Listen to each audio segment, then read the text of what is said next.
Bom dia a todos. Bom dia. Todos sejam bem-vindos a essa casa. O passo coletivo ainda continua sendo aqui no salão, de tratamento na sala de passo. Peço que aqueles que forem fazer o de tratamento mantenham-se sentados em silêncio, tá? Porque eu irei chamando aos poucos. Também estamos arrecadando itens para a cesta básica, tanto alimentos como material higiênico. Peço, por gentileza, que mantenham seus celulares desligados. Tá? Por enquanto é só. Vamos fechar os olhos, mentalizar o Mestre Jesus, agradecer a Deus e aos mentores da casa por mais essa oportunidade de estarmos aqui reunidos e pedir a eles que nos concedam muitas bênçãos, paz, saúde e discernimento para que possamos praticar os ensinamentos do Mestre Jesus. Que assim seja, graças a Deus.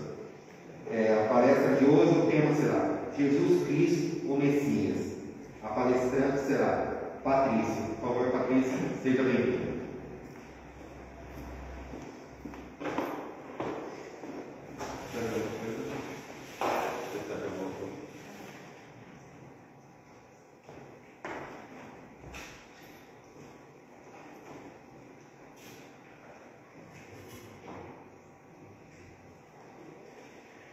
Bom dia, Thaís.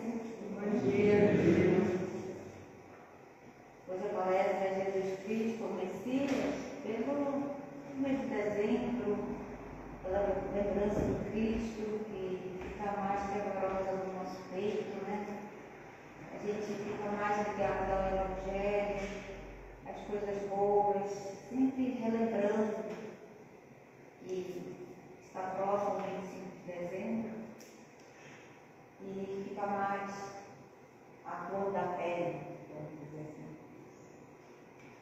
Aí, por isso que eu coloquei o significado. Jesus, origem hebraica, que significa Salvador. Cristo, palavra grega, em hebraico significa Messias, ou seja, Salvador Messias. Natal, Natal vem do latim, festa pagã do deus Mitra, divindade solar. Foi o Papa Júlio, em 337 a 352 d.C., oficializa dia 25 de dezembro a comemoração do nascimento do Cristo, já que ninguém sabia o dia que nasceu Jesus, mas alguns estudiosos acham que foi em abril, pelos pastores, como estava a vegetação descrita na Bíblia, possivelmente seria em abril. Mas eu acho muito interessante quando eles colocaram que essa festa pagã, que era do Deus Mitra, que era uma divindade solar, eles atribuíram a Jesus, que é o nosso sol mesmo, uma forma simbólica. Jesus recebe com carinho. O livro A Caminho da Luz é um livro de tudo que Jesus fez por nós, sem a gente às vezes nem ter ideia de como iniciou esse planeta. O livro descreve, como Emmanuel descreve muito bem, que o Altíssimo tirou uma bola do planeta solar, tirou e deu a Jesus.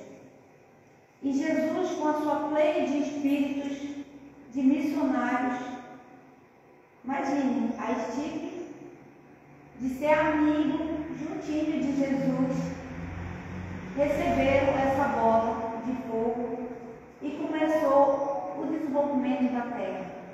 Todos os momentos em que a Terra era uma bola de fogo até o seu esfriamento. Ela era uma panela de pressão, não conseguia ainda ter animais, vegetais, e no entanto foi desenvolvendo até chegar o dia que é hoje. E essa evolução foi tanto material, mineral, vegetal, animal e humano. Desde esses 4,5 bilhões que a Terra foi criada, Jesus estava lá para receber. Esse é o iniciado dele. Ele começou ali. Ele já sabia tudo o que iria acontecer.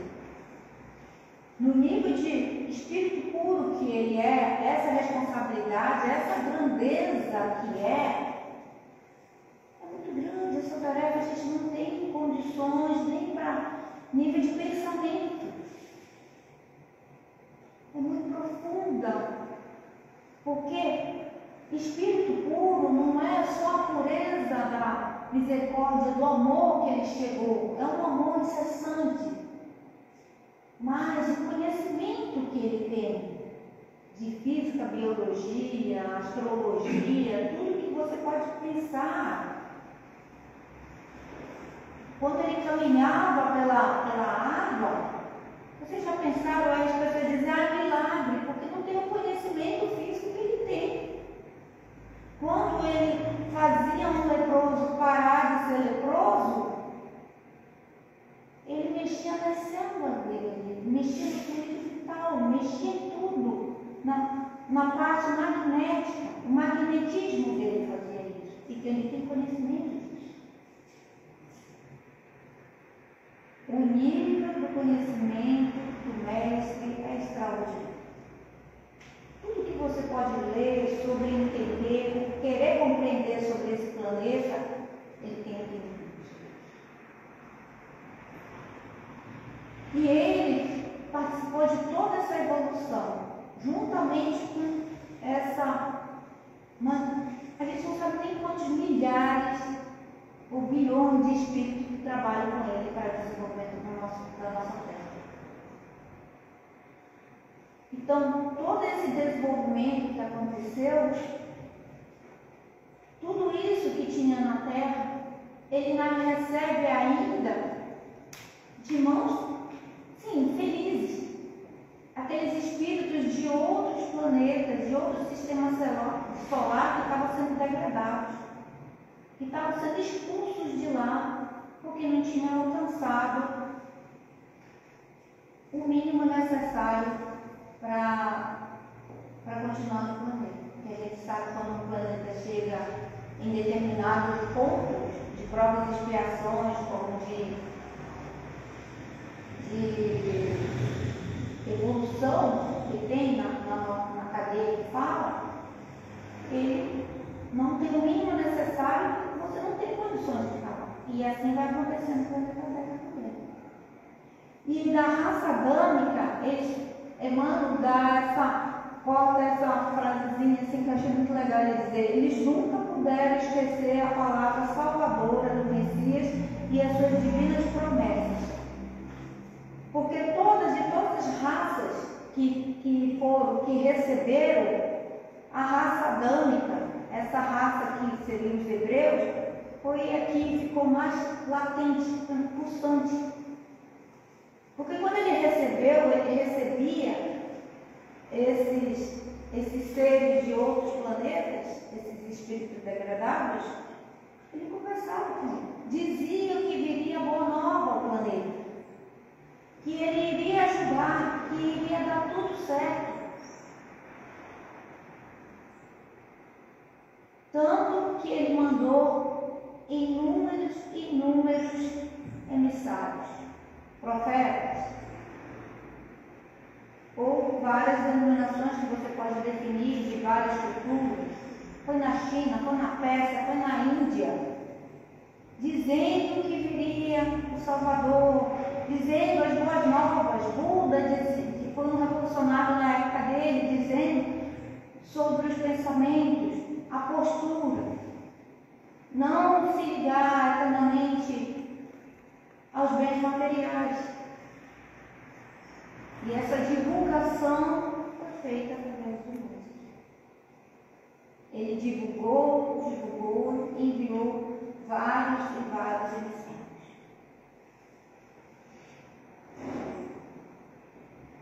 Mas ele, como diz Emmanuel, ele tinha uma preferência pela linhagem do rei Davi, pelos hebreus. Davi disse em um determinado momento, quando ele viu a arca da aliança ali debaixo de uma tenda, fraquinha, minúscula, disse que iria construir um templo para o Senhor, que o Senhor iria residir ali.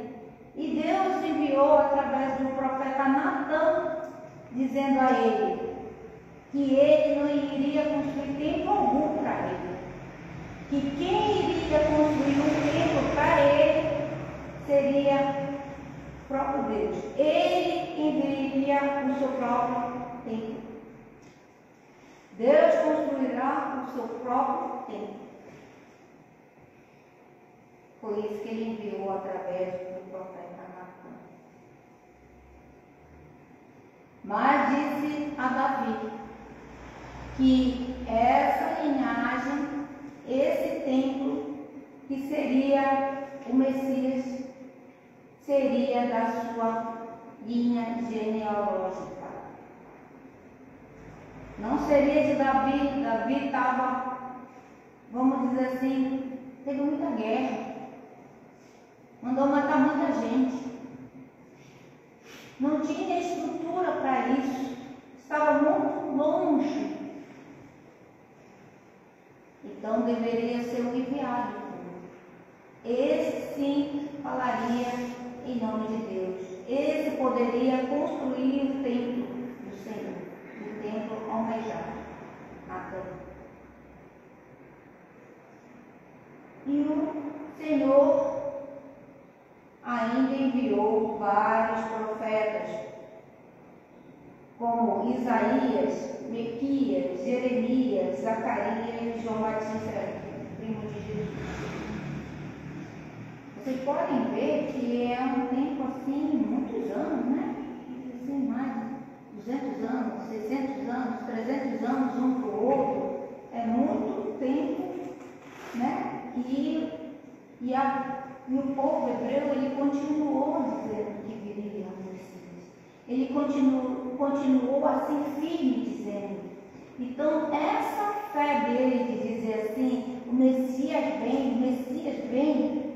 vem para a supremacia do povo judeu. Mas mesmo eles falando assim com tanta fé, ainda tinha o problema da vaidade, que é muito grande, o orgulho muito grande. Então, a necessidade, como diz Emmanuel, que Jesus viria para cá, para a linhagem dos hebreus, porque são os que têm mais fé, mas são os mais necessitados. Ele sempre disse que viria para o doente, nunca disse que viria para o santo. Os santos precisam de médico. E essa é a linhagem de Abraão, quando ele disse: Abraão, farei muito grande a sua linhagem. E foi de Abraão até chegar a Davi. E de Davi, quando ele disse isso, que eu entendo que foi o próprio Jesus que enviou essa recomendação a Davi, você pode ver que de toda a linhagem veio de José e de Maria. Então Jesus veio mesmo na própria linhagem de Davi, José e Maria. Não é assim só de José, que há muitos anos atrás eu falava assim, ele veio da família de José, não. De José e de Maria. Eu achei muito interessante isso quando você começa a estudar e você consegue perceber a linhagem do Senhor.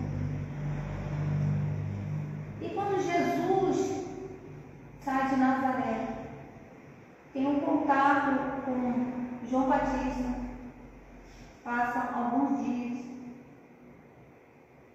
começa o seu mensageiro, passa por Jerusalém e ele encontra o sacerdote Ana.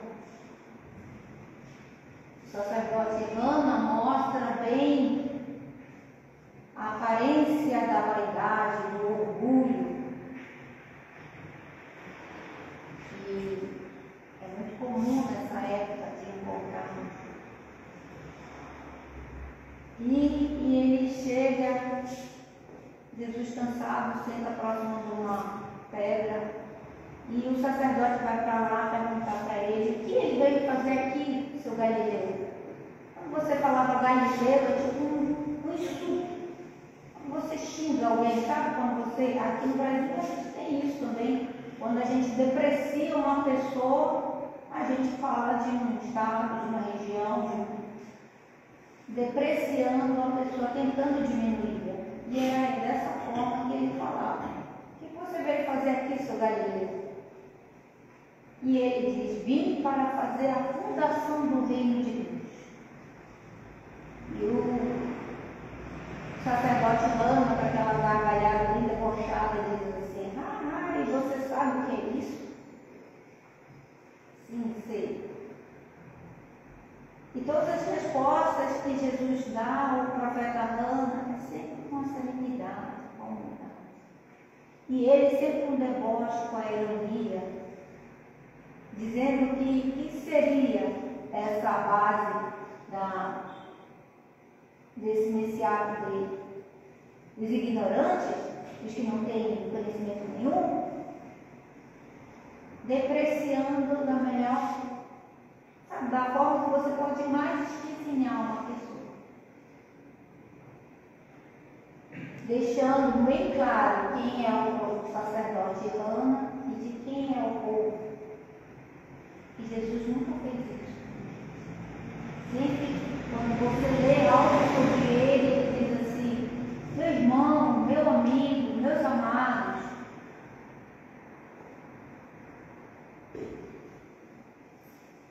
Quando eu estava estudando a palestra, vi algumas palestras de judeus dizendo que Jesus não era o Messias.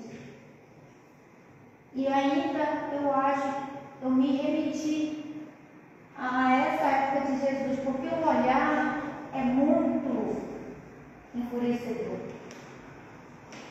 Mesmo através de uma rede de televisão, você consegue ver o olhar de raiva de rancor, de ódio, dizendo que ele não é o Messias. Aproximadamente, já vai completar 2000 anos que Jesus começou a sua tarefa. E o rancor, o ódio, continua mesmo. Eu, pelo menos, imagino que com um olhar daquele enfurecedor. Porque para o profeta Hana não podia ser. Porque sempre ele aprendeu, e como todos esperavam, que o Messias judeu veria uma carruagem magnífica, anjos alados, tentando dizer assim que ele tinha chegado e queria amassar, apizinhar, esmagar, humilhar todos os pobres que estavam ao redor. E não foi isso que Jesus fez. Ele chegou numa manjedoura, um lugar pequenininho, um lugar humilde, simples. E foi a vida toda nessa simplicidade. O profeta Hana até ri dessas sandálias roupas dele. Não tinha roupa especial, apetrechos especiais. E ele falou o tempo todo sobre o reino dos céus. E assim como o profeta Hana e seus discípulos não entenderam. Imaginavam quem ia bancar o reino de Deus. Qual era o rei? Quem daria o dinheiro suficiente? Cadê as pedras preciosas? Aonde construiria? Cadê as terras? Aonde seria fundado definitivamente? O pensamento materialista era constante, porque ninguém nunca tinha ouvido falar de outra coisa. O material é muito forte, mais do que hoje, porque hoje a gente já ouve falar de como se doar. Naquela época era um e outro, só os céus e outros mais. Ouvia-se falar de alguma coisa de doação. Então, quando ele falou várias vezes com Pedro, falou para a mãe, para Salomé, a mãe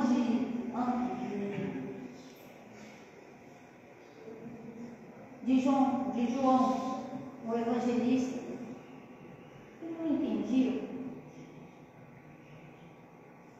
Então, isso foi muito difícil. As pessoas, apesar de dizerem no livro A Caminho da Luz que já estavam preparados, mas ainda estavam muito verdes para escutar a palavra de Deus. Apesar de vários e vários profetas, que hoje a gente sabe que profeta é médium. Quando a gente fala o profeta Natan, era médium. Que escutavam, que viam, dependendo da mediunidade, que nem Moisés era médium. Então, apesar desses inúmeros profetas, mas os corações ainda estavam fechados. E nesse livro Boa Nova é um livro excelente, porque mostra como a dificuldade de cada um dos discípulos, das pessoas. É muito próximo no sentido, muito próximo da gente, quando você fala para alguém alguma coisa sobre o Espiritismo e falamos sobre Cristo, a pessoa diz assim: não, quer me enganar, não é isso não, sabe? É muito grande. Às vezes as pessoas têm que vir aqui, você trazer ou enviar alguma mensagem dizendo: falamos sobre Cristo, está aqui. E as pessoas se escondem.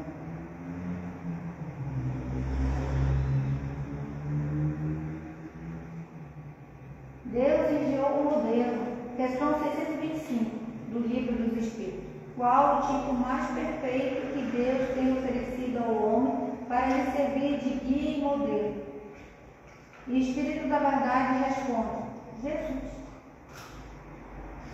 E a nota de rodapé diz assim: para o homem, Jesus constitui o tipo da perfeição moral a que a humanidade pode aspirar na Terra. Quem trabalha em sessão mediúnica? Quem já participou, já ouviu alguma coisa? Toda a comunicação de algum espírito que seja, que tenha algum conhecimento, que tenha, vamos dizer, uma moral mais elevada. Todas as comunicações, mais simples que seja, eles sempre falam Jesus. Falam uma frase e diz Jesus. Que Jesus lhe dê paz, que Jesus lhe dê o caminho, verdade, a vida. Que Jesus, alguma coisa, sempre é Jesus. Do meu tempo que está aqui, ninguém falou sobre Buda, ninguém falou sobre outro tipo. Sempre é Jesus. E você se sente cada vez, você está na verdade mesmo. Isso não é enganação, isso é real.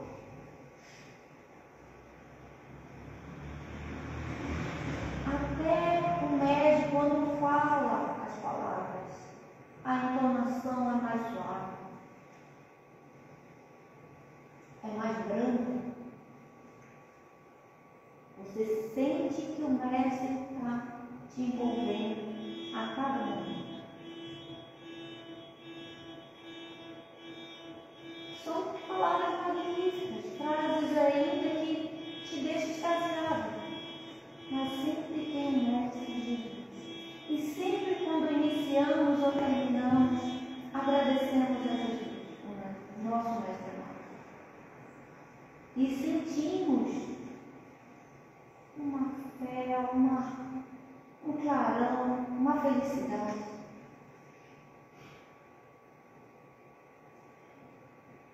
Porque sem Jesus, a gente não consegue. Ele disse: meu reino não é deste mundo. E é isso que ele está falando. Até o final da sua trajetória, na parte humana aqui, ele falou isso, encarnado. Ele curou paralíticos, leprosos, saiu endemoniados, doutrinou os que chamamos de demônios, porque sabemos que muitos e todos, e é muito difícil, eu nunca ouvi falar de algum que não conseguiu ser doutrinado do outro plano. E sabemos que os demônios nada mais é nossos irmãos que estão enganados. E assim, nessa época, fomos nós também. Não eram os participantes que torturavam, perturbavam o próximo. Hoje estamos aqui abertos para isso. Quanto tempo durou? Mas quanto ele lutou para essas pessoas. Ele ficava até uma parte do livro, no livro Boa Nova, que ele está exausto. Porque veio uma turba atrás dele, e aí ele começa a curar, começa a conversar, acalentar, ajudar. E Pedro fica tão exaltado, feliz, e ele vê que o mestre está exausto. Sabe daquela mulher que passa a mão dele e o sangue para? Ela para de sangrar e ele diz: saiu uma virtude de mim? Quando eu saí daqui, naquela vez de distribuir, quando ele não distribuiu aquela turma toda?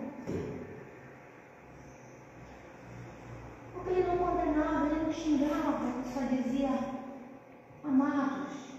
E você ouve muito: amados. É um amor. Para a gente ainda está muito longe. Porque conseguimos aprendemos a amar profundamente a mãe, o pai, o filho, um amigo. Um ser estranho que você nunca viu. É muito difícil você chegar e dizer: meu amado, venha, me dê um abraço, te amo. E ele faz isso. E ele faz isso.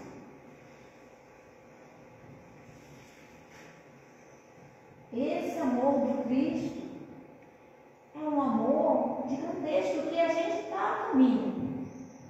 Mas se a gente não estivesse a caminho, não estaríamos aqui tentando nos doutrinar, tentando nos modificar, tentando receber o xingamento e ficar calado. Tipo assim, deixa eu falar. Não ligo. Depois eu penso nisso.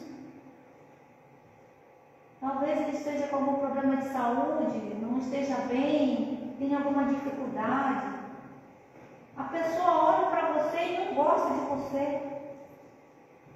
Você diz assim: o que eu fiz? Eu não gosto do jeito que você fala, do jeito que você anda, do jeito que você se veste. E às vezes a gente tem dificuldade com isso. Tem quanto tempo, às vezes, tem que dar uma palavrinha, tentar chegar próximo, falar alguma coisinha, às vezes demora anos.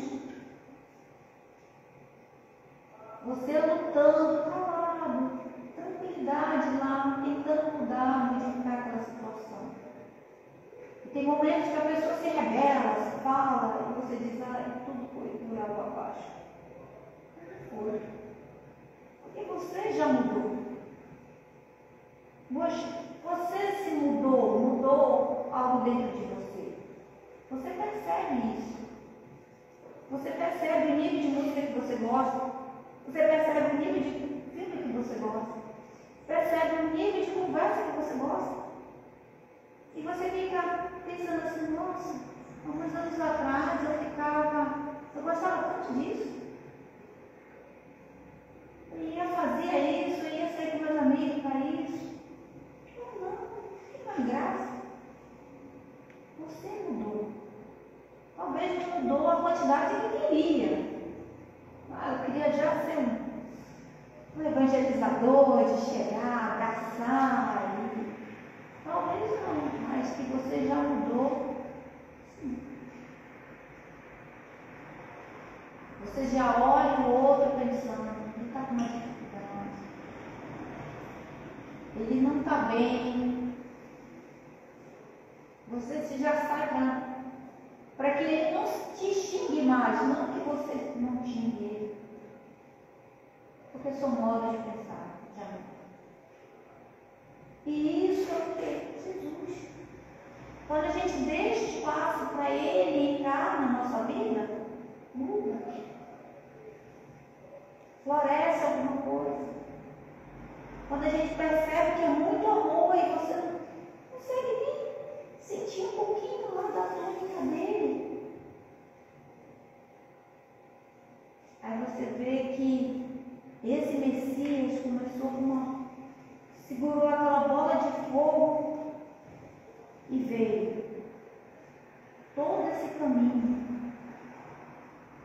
Quando vocês tiverem a possibilidade de ver evolução sobre alguma parte da ciência falando sobre a evolução da Terra, perceba o quanto Jesus estava lá. Naquele National Geographic e tudo mais, dizendo que o animal tal evoluiu, que chegou a tal. Tudo tem o mão do mestre. Que a ave tal não chega mais isso, que chega aqui, que o planeta era quente, depois ficou frio. Tudo tem o mão dele. Que tarefa é essa? É muito grande. E eu peço, graças a Deus, que já entendemos que Jesus é o Messias. Eu acho que é uma grande conquista de todos nós. Saber e já ter o entendimento de Jesus é o Messias. E Ele é o caminho, a verdade e a vida. Se queremos chegar próximo do Altíssimo, ter comunicação com o Altíssimo, ter entendimento, porque só temos contato com o Altíssimo perfeitamente quando evoluímos. Sem a evolução, sem o amor, não vamos conseguir compreender o que é Deus. Não há compreensão nossa. Então o caminho é Jesus. Sem Jesus, como chegaremos ao Pai? Lutemos por nós mesmos. Você lutando por você, você lutará por todos nós. Você tornará um de nós. Graças a Deus. A nossa oração.